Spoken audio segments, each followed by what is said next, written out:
ថ្នាក់ដឹកនាំទាំងពីរកម្ពុជាថៃបានបញ្ជាក់សារជាថ្មីនៅការបដិញ្ញាចិត្តយ៉ាងមុតមមក្នុងការគោរពនិងការប្រកាន់ភ្ជាប់ចំពោះសេចក្តីថ្លែងការណ៍រួមកូឡាឡាំពូដែលបានផ្ដល់នូវក្របខ័ណ្ឌមួយសម្រាប់ប្រទេសទាំងពីរក្នុងការធ្វើការជាមួយគ្នាឆ្ពោះទៅរកសន្តិភាពកិច្ចសហប្រតិបត្តិការនិងវិបុលភាពការបញ្ជាក់នេះធ្វើឡើងក្នុងឱកាសជំនួបទ្វេភាគីសម្ដេចមហាបវរធិបតីហ៊ុនម៉ាណែតនាយករដ្ឋមន្ត្រីនៃព្រះរាជាណាចក្រកម្ពុជាបានជួបពិភាក្សាទ្វេភាគីជាមួយឯកឧត្តមអានុទីនច័ន្ទវីរៈគុលនាយករដ្ឋមន្ត្រីនៃព្រះរាជាណាចក្រថៃនៅព្រឹកថ្ងៃទី28ខែតុលាឆ្នាំ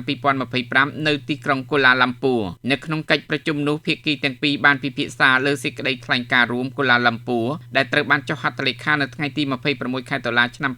2025និងត្រូវបានធ្វើជាសាក្សីដោយឯកឧត្តម Donald J. Trump ប្រធានាធិបតីសហរដ្ឋអាមេរិកនិងឯកឧត្តម Dato Seri Anwar Ibrahim នាយករដ្ឋមន្ត្រីម៉ាឡេស៊ីសម្ដេចធិបតីហ៊ុនម៉ាណែតគូបញ្ជាក់ថាការចុះហត្ថលេខានេះឆ្លុះបញ្ចាំងពីវឌ្ឍនភាពបន្ថែមទៀតចាប់តាំងពីមានកិច្ចព្រមព្រៀងបទឈប់បាញ់ដែលរហូតមកទល់នឹងពេលនេះបានជួយរក្សានូវភាពស្ងប់ស្ងាត់និងស្ថិរភាពនៅតាមបណ្ដោយព្រំដែនសម្ដេចធិបតីបានលើកឡើងថាកិច្ចការជាបន្ទាប់សម្រាប់ភាគីទាំងពីរគឺត្រូវធ្វើការជិតស្និទ្ធជាមួយគ្នាដើម្បីធានានូវការអនុវត្តសេចក្តីថ្លែងការណ៍នេះឲ្យបានពេញលេញនិងប្រកបដោយភាពស្មោះត្រង់សម្ដេចបវរធិបតីបានសង្កត់ធ្ងន់បន្ថែមថាការអនុវត្តសកម្មភាពដែលមានចែងក្នុងសេចក្តីថ្លែងការណ៍នេះគឺជាការទទួលខុសត្រូវនិងកាតព្វកិច្ចរួមគ្នារបស់ភាគីទាំងពីរតាមរយៈយន្តការទ្វេភាគីប្រទេសទាំងពីរពិភាក្សាគ្នារួចមកហើយនិងបានឈានដល់ការព្រមព្រៀងនានាសម្រាប់ដំណើរការឆ្ពោះទៅមុខដូច្នេះវាមានសារៈសំខាន់ណាស់ដែលភាគីទាំងពីរត្រូវអនុវត្តឲ្យបានម៉ឺងម៉ាត់នៅការព្រមព្រៀងទាំងនេះដោយសុចរិតភាព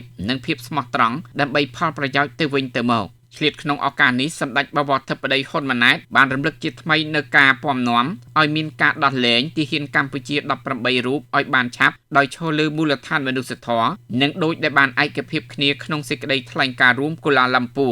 ក្នុងនាមអ្នកជិតខាងអចិន្ត្រៃយ៍សម្ដេចបវរធិបតីហ៊ុនម៉ាណែតបានបញ្ជាក់ជាថ្មីថាប្រទេសទាំងពីរត្រូវតែបន្តធ្វើការជិតស្និទ្ធជាមួយគ្នាដើម្បីធានាថាប្រជាជននៃប្រទេសទាំងពីរអាចរួមរស់ជាមួយគ្នាប្រកបដោយសន្តិភាពសុខដុមរមនានិងវិបុលភាពរួមគ្នាសម្រាប់ជំនាន់ក្រោយៗទៀត